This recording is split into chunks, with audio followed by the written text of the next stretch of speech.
welcome once again to M5's English language learning program, Let's Speak English. I'm Gav Duncan and I'm here on your TV screen to help you learn English. Now, are you sitting comfortably? Yes? Good. And are you ready for today's lesson? Yes? Good. Okay, well let's learn English together. And hello again, people. Yes, we're back, as you can all see, and we're here, obviously. So, how are you all doing today? Is everything going well? Are you all having a good day? Yes? Well, let's hope so. If you are having a good day, then get ready, because it's going to get better. And if your day has been, well, a little disappointing so far, never mind. I think you're going to enjoy what's coming next. Yes, we're getting closer and closer to finding out the source of the Benchfield mystery. There's something we need to check with Tim and Lizzie, but we're getting so close to the truth that I can smell it. So, what was the last thing that we looked at yesterday? Do you remember? Of course you remember. You all remember. It was only yesterday, after all. All right, now, think back to the last thing that we were looking at. It was the strange, informal use of the word grass, wasn't it? Now, we all know what grass is, don't we? Yes, of course we do. It's the green stuff we find in the garden. It's the reason that people developed the lawnmower. All right, so, as we can see in that photo, I too cut the grass. Now, as you heard just then, there are two ways to describe what I'm doing in that photo. As we know, we can say to mow a lawn. A lawn is the name we give to a nice piece of grass, grass which is short and well looked after. And that's the problem. The grass in our garden doesn't really qualify as a lawn. A lawn is something perfect that you see in films, something like this. Now, as you can see, that doesn't look like the grass I'm cutting. So now we get the other way of saying it. We say that I cut the grass. It's the same idea, exactly the same idea. And the machine that we use, that machine, it's only got one name. It's a lawnmower. But there are two ways of talking about what we're doing.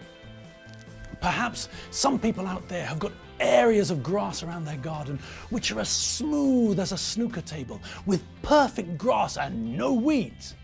But for most of us, and for me definitely, I don't think I can call the grass around our house a lawn. It's a garden, yes. It's grass, yes, but it's not really a lawn. So although I use a lawnmower when I have to, when the grass gets so long that you can lose a small child in it, I use the lawnmower to cut the grass, not to mow the lawn. All right, so that's the main idea that we already know. The idea of grass being something green which lives outside our house and covers the mud in the garden. Okay, but yesterday we learned that there's another meaning to the word, didn't we? Yes, the Brits normally use the word grass to talk about someone who informs, someone who tells things, normally secret things, to the police or the authorities. So, a grass is someone who informs on other people. And although I suggested that this use of the word was informal, perhaps this word is even slang. It's a very popular word. So popular that you can often see it in newspapers. Have a look at these Australian newspaper headlines.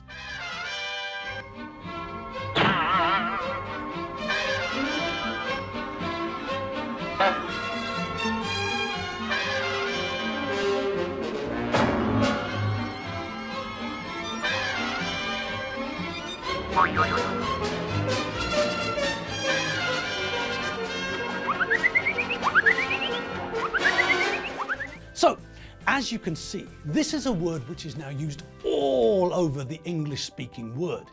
It's a word which the Brits exported. Hooray! All right, but let's think about where we normally see this word used. There are two main places, really. One of those places is inside criminal gangs. If someone in a gang decides that they want to leave the gang and get a nice job in a supermarket, then normally the other gang members aren't happy about this idea. This person who wants to leave the gang knows a lot about the gang. This person, the person who wants to leave and get a job as a shop assistant, they know how the gang works. They know all of the members of the gang, where the gang members live, what their favorite drinks are, what sort of music they like, who their favorite pop stars and actors are. They know lots and lots of information. And information is power. The gang members know that if one of the gang decides to tell the police everything, then all of the gang will be caught and then they'll go to prison for a few million years, and they don't want that. So, the gang are very clear about what they will do to anyone who decides to leave and tell the police everything they know. And the police, on the other hand, are trying to convince gang members to tell them everything that they know.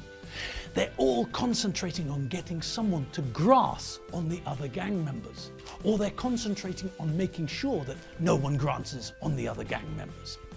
Okay, so that's a grass, the person who tells the police, or the teachers, or anyone in authority really, what bad things their friends have been doing. And as we can see from those newspaper headlines, we also have a supergrass. This is just a logical extension.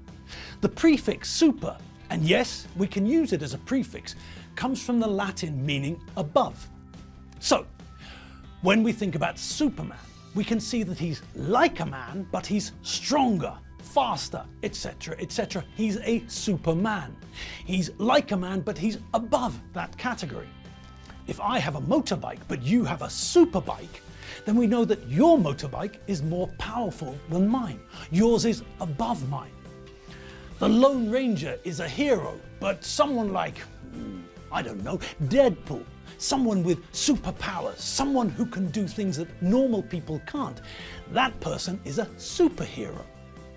What if the person who wants to inform on the other gang members is, I don't know, a member of the mafia or a member of a terrorist organization? Now the police will be very interested, and now we can say that this person is more than just a grass. This person is a supergrass. This person has got information which the police really, really want. This person is very important, and this person has got very important information. This is the sort of situation we see in films. This is the sort of person who agrees to talk to the FBI or someone like that, but only if the FBI guarantee that they will get a new life, a new face, a new house, a new car, etc., etc.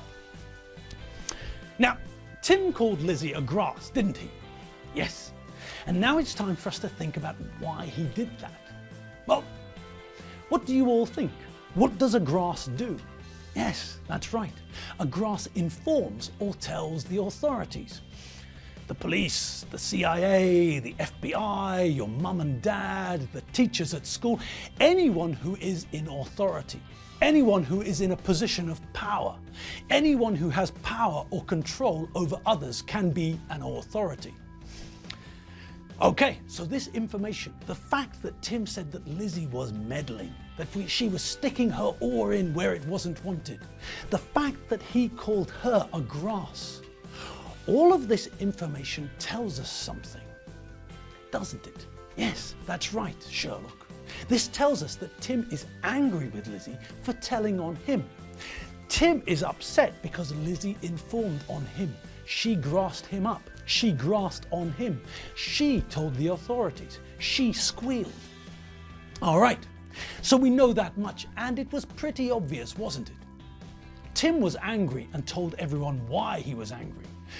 When the others were congratulating Lizzie, Tim refused to congratulate her. And Lizzie commented on this, didn't she? She told her dad that Tim didn't want to speak to her, and he definitely didn't want to congratulate her.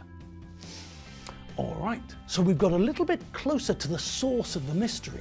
We know for sure now that the key to understanding the mystery is what's happening between Lizzie and Tim. We can be certain, we can be sure that the key to the mystery lies with Lizzie and Tim.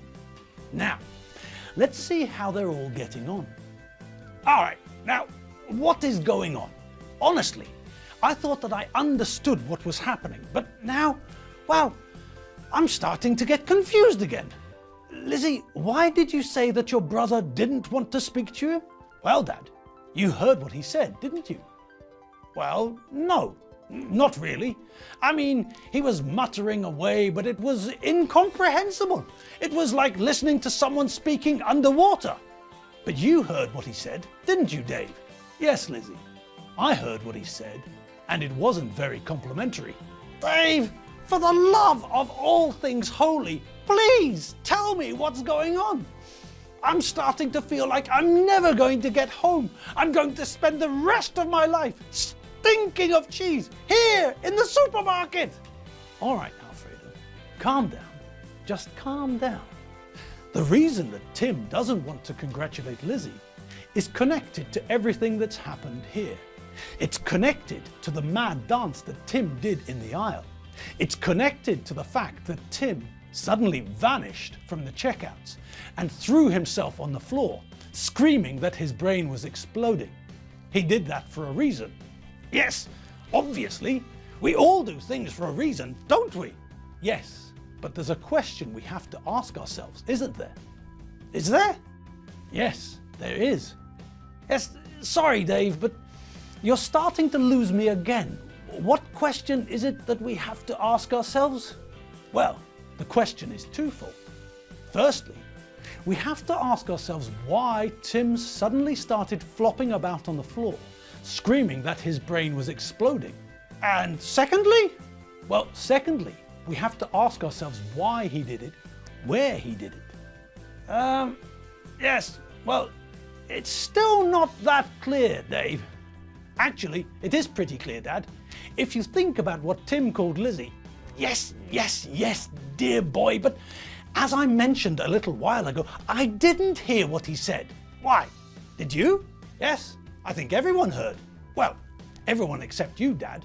Okay, well, in that case, can someone please tell me what I missed? You all seem to have far more information than I do. Dave, is it okay for me to tell Dad? Yes, John. I don't think it's a problem, unless you want me to do it. No, I'll tell him. I don't have a problem with telling him. I just thought it might not be correct police protocol. You don't have to worry about that, John. Go ahead. Tell your father what he needs to know. Yes, John, for God's sake, spit it out.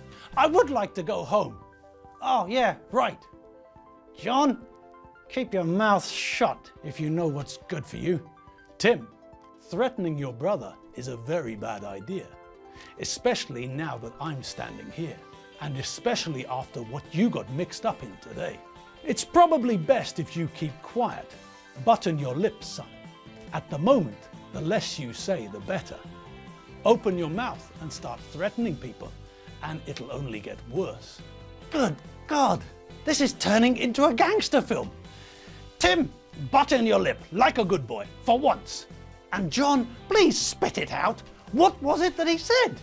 Well, he called Lizzie some names, and he said that she was doing certain things. Good God, it's like trying to get blood from a stone. John, or anyone in fact, will someone tell me what my son said to my daughter? Okay, keep your hair on, Dad. Blimey. Well, Tim said that Lizzie was sticking her oar in, and he said that she was meddling in other people's business. And he said that she was poking her nose in, and he called her a do-gooder and a grass. He called her a what? Well, he called her a few things. Can you be more specific, Dad? What was the last thing that you said? Oh, grass? Yes, he called her a grass. He what? He called her a what? And on that note, that cliffhanger, I'm afraid it's time for us to part. But don't worry, we'll be back tomorrow before you know it. And now things are really heating up, aren't they? Now we're getting really close to the source of the mystery. All right, people, you all know the drill. Have fun, wrap a smile around your face, and remember to keep drinking coffee. I'll see you all tomorrow. See you later. Bye.